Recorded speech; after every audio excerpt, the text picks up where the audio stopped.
کہ اے لوگوں میں خطاب کا وہی بیٹا ہوں جو 2 بکریاں ایک لائن میں نہیں لگا سکتا تھا، آج لاکھوں مسلمانوں کو ایک راستے پر لا کر کھڑا کیا ہوں. یہ برکت ہے رسول اللہ کی، یہ میرے آقا صلی اللہ علیہ وسلم سے وابستہ ہونے کی.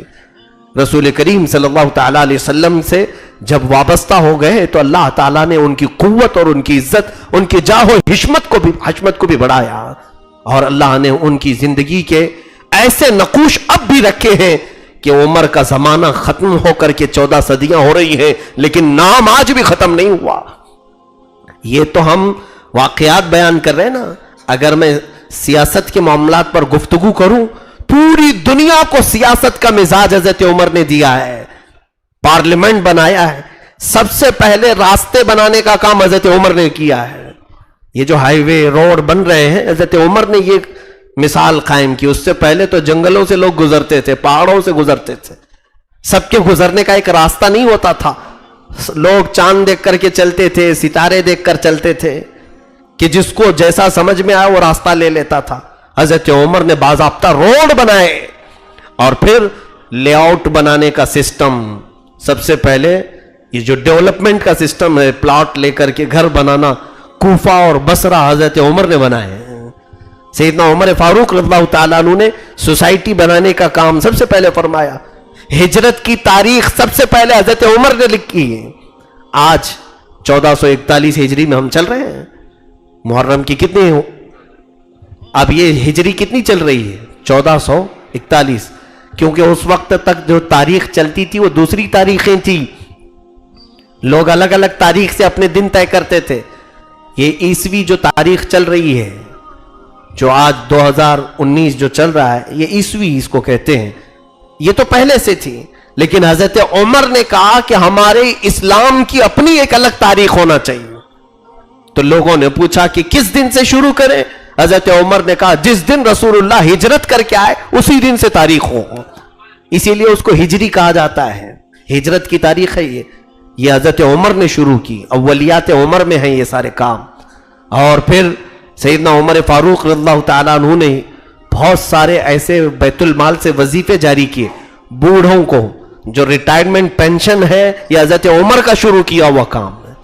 پہلے یہ سب سسٹم ہی نہیں تھا. بوڑھا ہو گیا چھوڑ دو، بچے پالیں گے تو پالیں گے، نہیں تو مر جائے گا. ویسی حضرت عمر نے کہا جو بندہ 60 سال 65 سال 70 سال تک جب تک طاقت ہے کام کیا ہے، اب اسے آوارہ چھوڑ نہیں دیا جائے گا. بیت المال سے اس کا وظیفہ جاری کیا جائے گا. بوڑھوں کو پینشن حضرت عمر نے جاری کیا. اور پھر میں بھی چند دن پہلے سن رہا تھا پارلیمنٹ میں کوئی صاحب بہت چلا رہے تھے اور کہہ رہے تھے کہ ہماری حکومت نے وہ پریگننٹ عورت کو، حاملہ عورتوں کے لیے کچھ پینشن جاری کیا ہے، کچھ تو پیسے یہ دے رہے ہیں. اور اس کو اتنا لمبا چوڑا بیان کر رہے تھے. تمہیں معلوم نہیں 1400 سال پہلے حضرت عمر نے ہر حاملہ عورت کے لیے وظیفہ جاری رکھا تھا. ہر عورت کے لیے آپ نے وظیفہ رکھا تھا کہ اس لیے کہ وہ خوشی کے ساتھ جیے تو اچھا بچہ دنیا میں آئے گا. کہ اس کو کھانے پینے کی کمی یا فکروں کی کمی یا فکریں لاحق نہ ہو. یہ حضرت عمر کی اولیات میں سے ہیں. ان کے علاوہ کئی مساجد میں آپ نے لوگوں کو پڑھانے کے لیے مقرر کیا. گورنر بنانے کا کام حضرت عمر نے شروع کیا کہ ہر شہر کا ایک گورنر ہونا چاہیے. یہ جو آج گورنر بنائے جاتے ہیں حضرت عمر کے شروعات میں سے ہے. اور اس کے علاوہ حضرت عمر فاروق رضی اللہ تعالیٰ عنہ نے سب سے پہلے اسلامی سکہ جاری کیا. ہماری اپنی کرنسی تھی. ایسا نہیں کہ ہم دوسروں کے پیسوں پر جی رہے تھے، کیونکہ اسلام کو ایک پوری کا پورا ایک نظام بنا کر کے حضرت عمر نے پیش کیا. جب ہماری اپنی سلطنت ہے، اپنی ایک شان ہے، تو حضرت عمر نے اپنا سکہ جاری کیا، اسلامی سکہ. اور وہ سونے کا سکہ ہوتا تھا، چاندی کا سکہ ہوتا تھا، درہم و دینار. اور اس پر جو آپ نے نقش ثبت کیا تھا تو بعض روایات میں ہے کہ حضور پاک صلی اللہ علیہ وسلم کا نام مبارک آپ نے لکھا تھا اور یہ سکے چلا ہے. میرے عزیزوں، یہاں سکوں کی بات آئی ہے تو میں کہتا ہوں کہ اسلام نے کرنسی کا جو معیار دیا ہے وہ ویلیوبل کرنسی تھی. یعنی سونے کے سکے اور چاندی کے سکے. اور دنیا نے آج تمہارے سے سب چھین لیا، کاغذ کے نوٹ پکڑا دیے. لال پیلے ہرے نیلے نوٹ آ گئے، ان کی اپنی کیا ویلیو ہے؟ جس دن رات کے 9 بجے صاحب کہہ دیں بند ہو گئی تو یہ نوٹ کچرے کے باؤ میں بھی نہیں جائے گی، آپ بدل لو جلدی سے نہیں تو یہ کچرا ہو جائے گی، اس کی اپنی ویلیو نہیں۔ لیکن اسلام کا مزاج یہ ہے کہ جو کرنسی دی گئی تھی وہ سونے کے تھے اور چاندی کے تھے، اگر کوئی بادشاہ بدل بھی جاتا سکہ میلٹ کرو وہ سونے کی اپنی اصلی قیمت پر آ جائے گا، چاندی کو میلٹ کرو اب چاندی کی اپنی قیمت ہے کہ نہیں ہے۔ اس لیے اسلام کے نزدیک مال جو ہے وہ سونا اور چاندی ہے۔ آج ہم نوٹوں میں جی رہے ہیں، اور یاد رکھنا اب عنقریب قحط سالی کا دور آنے والا ہے، پیشین گوئیاں بزرگوں نے بھی کی ہیں، اور حدیث پاک کے مطابق بھی ہم اس زمانے کے قریب آ رہے ہیں جب ہم سب کا مال غصب کر لیا جائے گا۔ یہ آپ کو بات یاد آئے گی، اسی لیے آپ اپنے بہت سارے مال جھوٹی بینکوں میں نہ رکھیں جو دلاسا دلانے کے لیے ہے۔ ان لوگوں کو ایسا لگے گا کہ ہم حکومت کی طرف سے فورس کر رہے ہیں کہ بینک میں جمع کرو، اور یہ کہہ رہے ہیں بینک میں نہ رکھو۔ ہماری کوئی سیکورٹی نہیں۔ آج قحط سالی کا دور ایسا آنے والا ہے کہ بھوکے پیاسے ہو جائیں گے سب، مال کسی کے پاس نہیں رہے گا، پیسہ کسی کے پاس نہیں رہے گا۔ اور مجھے بات یاد آتی ہے، میں شاید سورہ فاتحہ کی تفسیر کے آخری آیت میں عرض کر چکا ہوں کہ لوگ آپس میں ایک دوسرے کا گوشت کھانے کی کوشش کریں گے، انسان کے گوشت کھانے کی کوشش کرے گا۔ ایسی قحط سالی کا بھی دور آئے گا، یہ ہم سے سب چیزیں چھین لی جائیں گی، ختم کر دی جائیں گی۔ عزیزان گرامی، اس وقت کے آنے سے پہلے آپ استغفار زیادہ کریں، توبہ زیادہ کریں، اور اللہ کی بارگاہ میں پناہ طلب کریں کہ مولا تعالیٰ اس بری نحوست اور بری نوبت آنے سے ہماری حفاظت فرمائے۔ تو بات یہ تھی، حضرت عمر فاروق رضی اللہ تعالیٰ عنہ نے جو سکہ جاری کیا تھا اس کی اپنی ویلیو تھی، اس کی اپنی ایک قیمت تھی، وہ سونے اور چاندی کے سکے تھے۔ روڈ آپ نے بنائے، بیت المال محفوظ کیا، اور مسلمانوں میں گورنر مقرر کیے، اور اس کے علاوہ باضابطہ لوگوں کی تنخواہیں بنائی، بوڑھوں کا پینشن جاری کیا، حاملاؤں کو وظیفہ جاری کیا، بہت سارے کام کرنے والوں کو ان کے ہنر اور ان کے فن کو دیکھ کر حکومت کی طرف سے انہیں کام دیا گیا۔ گورنمنٹ جاب جو ملتی ہے آج، یہ پہلے اس طرح کا سسٹم نہیں تھا۔ گورنمنٹ جاب دینے کا یہ بھی حضرت عمر کا شروع کیا ہوا کام ہے۔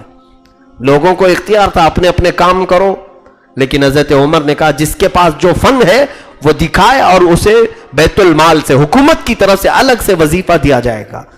سیدنا عمر ابن خطاب رضی اللہ تعالیٰ عنہ نے پھر قوانین بنائے، پورا صحیفہ بنایا، اور سارے گورنروں کو لکھ کر کے بھیجا کہ انہی قوانین کے مطابق عمل کرے۔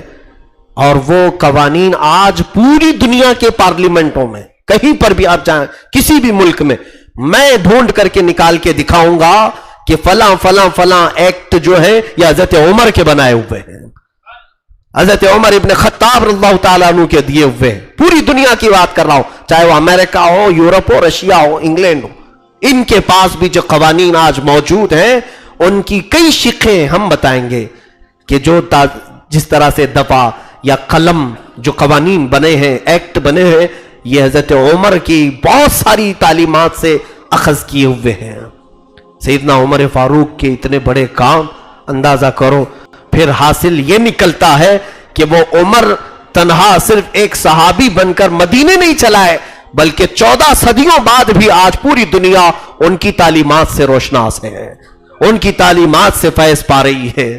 آپ نے پوری دنیا کو جینے کا ڈھنگ دیا ہے، جینے کا سلیقہ سکھایا ہے۔ حضرت عمر فاروق رضی اللہ تعالیٰ عنہ نے رسول کریم صلی اللہ تعالیٰ علیہ وسلم کی محبت سے ہم سب کو جوڑا ہے۔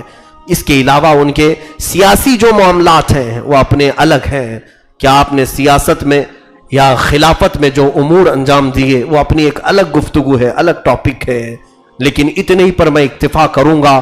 کل میری گفتگو کا خلاصہ، لب لباب، حاصل کلام یہ ہے، ان کے جو ہم غلام تھے تو خلق کے پیشوا رہے، ان سے پھرے جہاں پھرا، پھر آئی کمی وقار میں۔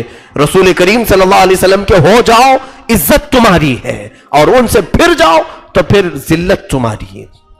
آج ٹھوکروں پر اسی بنیاد پر ہے کہ رسول کریم صلی اللہ علیہ وسلم کی تعلیمات سے دور ہوں۔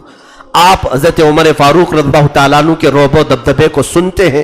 اتنی بات نہیں، یہ دنیا کی بات ہوئی، یہ دنیا کی بات ہوئی. قیصر و کسریٰ کانپ رہے ہیں، مکہ والے کانپ رہے ہیں، مدینے والے ڈر رہے ہیں، منافقین خوف کھا رہے ہیں، شیطان ڈر رہا ہے. یہ سب واقعات سنے. ایک اور آخری بات میں سنا کر کے جاتا ہوں. رسول کریم صلی اللہ علیہ وسلم مجلس پاک میں بیٹھے ہیں اور منکر نکیر کا ذکر چل رہا تھا، قبر میں آنے والے فرشتوں کا ذکر چل رہا تھا. حضور فرماتے ہیں کہ تمہارے پاس آئیں گے کہ عینانی ازرقانی، حضور نے فرمایا دو نیلی آنکھوں والے، اور ایک حدیث میں اسودانی، بہت کالی کالی آنکھ، کالے کالے چہرے والے. وہ فرشتوں کی صفات حضور بیان کر رہے تھے. قبر میں جیسے ہی تم دفن کر کے اپنے مردے کو آؤ گے، دو فرشتے آئیں گے، سخت سیاہ کالا چہرہ اور نہایت ہی نیلی آنکھیں ہوں گی. دانتوں سے وہ زمین پھاڑ کر کے آئیں گے، تم سے سخت ترین سوالات کریں گے. تم دنیا کو سب ختم کر کے جا چکے ہوگے، میموری پاور ختم ہو چکا ہوگا، کچھ یاد نہیں ہوگا، لیکن اس وقت وہ سوالات کریں گے. تمہارا رب کون ہے؟ تمہارا دین کیا ہے؟ تم حضور کے بارے میں کیا کہتے تھے؟ یہ سوالات سب کو معلوم ہے نا، لیکن پھر بھی ڈر ہے سب کو معلوم ہے. ایسا امتحان ہے دنیا کا جس کے جوابات پہلے بتا دیے گئے ہیں، پھر بھی اس امتحان سے ڈر ہے. حضرت عمر اس مجلس میں بیٹھے تھے، سارے صحابہ کپ کپی میں تھے، خوف سے ڈر رہے تھے کہ قبر کا کیا ہوگا. رسول کریم صلی اللہ تعالی علیہ وسلم نے حضرت عمر سے کہا کہ اے عمر، کیا تم نے سنا میں نے جو کہا؟ قبر میں دو فرشتے آئیں گے، کالے چہرے والے، نیلی آنکھوں والے، منکر اور نکیر. کیا جواب دو گے؟ حضرت عمر نے ایک سوال کیا، یا رسول اللہ صلی اللہ علیہ وسلم، میں آپ سے ایک چیز پوچھتا ہوں، آج جو میں آپ سے محبت کر رہا ہوں، کیا یہ میری محبت قبر میں بھی باقی رہے گی؟ حضور نے کہا ہاں عمر، مجھ سے جو محبت کرتا ہے اس کی محبت حشر تک باقی رہے گی. تو حضرت عمر نے کہا تب تو چھوڑ دیں یا رسول اللہ، ان کا معاملہ میں نپٹ لوں گا. اگر یہ محبت باقی رہے گی قبر میں بھی تو میں نپٹ لوں گا ان سے. بات آئی گئی، ختم ہوئی. حضرت عمر فاروق رضی اللہ تعالیٰ عنہ کا جب وصال ہوا، آپ کا انتقال ہوا، آپ کے بیٹے عبداللہ ابن عمر یہ فرماتے ہیں اس روایت کو، کئی دنوں کے بعد میں نے اپنے ابا کو خواب میں دیکھا. حضرت عمر کو انہوں نے خواب میں دیکھا. کہا کہ کیسا معاملہ ہوا آپ کے ساتھ؟ کہا اللہ نے بڑی عزت بخشی ہے رسول کے قدموں میں جو سویا ہو. کہا آپ نے کہا تھا کہ میں منکر نکیر کو دیکھ لوں گا، کیا وہ فرشتے آئے تھے قبر میں؟ آپ سے کچھ پوچھا انہوں نے؟ کہا ہاں بیٹا، مجھے دفن کر کے جب تم چلے گئے تو یہ دونوں فرشتے آئے، نیلی آنکھوں والے، کالے چہرے والے، مجھے اٹھایا. حضرت عمر کو اٹھایا، انہوں نے پوچھا بتا من ربو کا، تمہارا رب کون ہے؟ تو بیٹا میں نے ان سے کہا میں بعد میں بتاؤں گا، تم بتاؤ تمہارا رب کون ہے. حضرت عمر نے کہا میں نے ان سے خود پوچھا کہ تمہارا رب کون ہے. وہ روایت کے الفاظ ہیں، کہتے فَنَظَرَ إِلَى كُلٍّ مِّنْهُمَا، کہ وہ دونوں آپس میں ایک دوسرے کو دیکھنے لگے. وہ آپس میں فرشتے دیکھنے لگے کس کے پاس ہم آئے؟ پوری دنیا کو ہم نے سوال کیا اور یہ ہم سے پوچھ رہا ہے. تو ان میں سے ایک فرشتے نے کہا دوسرے سے کہ اس کو چھوڑ دو، یہ رسول اللہ کا ساتھی ہے، اس کو چھوڑ دو، یہ رسول اللہ کی محبت میں دنیا سے آیا ہے. تو فرشتوں نے کہا آپ سو جائیں، ہم دوسری ڈیوٹی پر جاتے ہیں. یہ روایت ہے. اللہ رب العزت نے حضرت عمر کو وہ مقام دیا تھا، دنیا میں جب تھے تب بھی اسی شان کے ساتھ تھے اور قبر میں بھی اسی شان کے ساتھ تھے. حتیٰ کہ 60 ہجری حضور کی وفات کے 50 سال کے بعد مدینے میں سیلاب آیا تھا، پانی بہت بھر گیا تھا. تو حضور صلی اللہ علیہ وسلم کے اس حجرے میں بھی پانی آیا جس میں یہ تینوں حضرات دفن ہیں. حضور کے حجرے میں پہلے حضور دفن ہوئے، پھر حضرت ابو بکر، پھر حضرت عمر، 3 لوگ دفن ہیں اس حجرے میں. اس حجرے میں بھی پانی آیا تو قبریں کھل گئی تھی، اس میں سے ایک قبر کھل گئی، پیر ظاہر ہو گیا, مدینے والے سب جمع ہو گئے. 60 ہجری کی بات ہے کہ رسول اللہ صلی اللہ علیہ وسلم کا پیر ظاہر ہو گیا, پیر ظاہر ہو گیا. وہ لوگ یہ روایت سنیں جو کہتے ہیں رسول مر کر مٹی میں مل گئے. معاذ اللہ رب العالمین. ظالموں, نادانوں, کون سا عقیدہ رکھتے ہو؟ مدینے والوں کا عقیدہ تو دیکھو, سب جمع ہو گئے, حضور کا قدم ظاہر ہو گئے دیکھنے کے لیے. اس میں ایک تابعی تھے عروہ بن زبیر رضی اللہ تعالیٰ عنہ, وہ آئے, کہا ہٹو ہم بھی تو زیارت کریں. جب وہ قدم ظاہر تھا دیکھا, کہا واللہ ان ھذا لقدم عمر ما قدم رسول اللہ صلی اللہ علیہ وسلم. قسم خدا کی یہ رسول اللہ کا قدم نہیں ہے, میں جانتا ہوں یہ عمر بن خطاب کا قدم ہے. یہ حضور کا قدم ظاہر نہیں ہوا لوگوں, یہ عمر بن خطاب کا قدم ہے. اللہ اکبر. ان کے غلاموں کا قدم کا حال یہ ہے, آقا کا حال کیا ہوگا؟ رسول کریم صلی اللہ علیہ وسلم اپنی قبر اطہر میں ضرور زندہ ہیں. جو عقیدہ ہمارے امام نے ہمیں دیا, تو زندہ ہے واللہ, تو زندہ ہے واللہ, میری چشم عالم سے چھپ جانے والے. رسول کریم صلی اللہ تعالی علیہ وسلم کے یہ غلام 60 ہجری میں قبر کھلتی ہے تو پیر ویسے کا ویسا ظاہر تھا. تو کہنا یہی ہے کہ وہ عمر رضی اللہ تعالیٰ عنہ جیے تو بڑی شان سے جیا, اور پھر جب وفات پائی اسی شان کے ساتھ. اور ہمارا آج بھی عقیدہ یہ ہے کہ اللہ تعالیٰ آج بھی ان کو قبر میں اسی طرح زندہ رکھا ہے, اس لیے کہ جنہوں نے نبی کے دین کو زندہ کرنے کے لیے کوششیں کی, مولا ان کو قبر میں زندہ رکھتا ہے. آج تم بھی اٹھو اگر مصطفیٰ کے دین کے حمایت کے لیے, یقیناً تمہاری قبروں میں بھی مولا تمہیں زندہ رکھے گا, محفلوں میں تمہارے نام زندہ رہیں گے, ابدالآباد تک, قیامت آنے تک تمہارے ناموں کا چرچا ہوتا رہے گا. عزیزان گرامی, یہ جو کچھ بھی کہا تھا بارگاہ عمر میں, بارگاہ فاروق میں, چھوٹا سا ایک نذرانہ تھا, ایک چھوٹا سا تحفہ تھا. مولا ان کی عزت اور ان کے مقام کو بہت بلند کیا ہے. رب قدیر اس عمر ابن خطاب کا صدقہ ہم سب کو عطا فرمائے. آج کی ہماری اس مجلس پاک میں مولا عمر ابن خطاب کی عدالت کا چند نمونہ ہمیں بھی عطا فرمائے. ان کی شجاعت, ان کی جواں مردی, ان کی بہادری, ان کے تمام قوت شجاعت اللہ تعالی ہم سب کے جوانوں میں بھی عطا فرمائے. رسول کریم صلی اللہ تعالی علیہ وسلم کے اس عظیم جانثار صحابی عمر ابن خطاب رضی اللہ تعالیٰ عنہ کی حیا, عدالت اور اسلام کے لیے مر مٹنے کے جذبے ہمیں عطا فرمائے. اے کریم خدا ارحم الراحمین, مولا آج امت مرحومہ پھر سے کسی عمر کے انتظار میں ہے. مولا ہمیں وہ عمر جیسا کوئی ایک قائد عطا فرما جو کفار و مشرکین کو کیفر کردار تک پہنچائے, اسلام و سنیت کا بول بالا کر دے. اے کریم خدا ارحم الراحمین, کفر و شرک کا منہ کالا کر دے. ارحم الراحمین, برا چاہنے والوں کے برے منصوبوں کو تو خاک میں ملا دے. ہم سب کی ان محفلوں کو سدا تو قائم رکھ. جتنے سن رہے ہیں, جتنے حاضر ہیں, جتنی سامعات ہیں, عورتیں, بچے, بوڑھے, سب کو مولا اس محفل کی برکتیں نصیب فرما. وصلی اللہ تعالی علی خیر خلقی محمد وآلہ واصحابہ اجمعین, وآخر دعوانا الحمدللہ.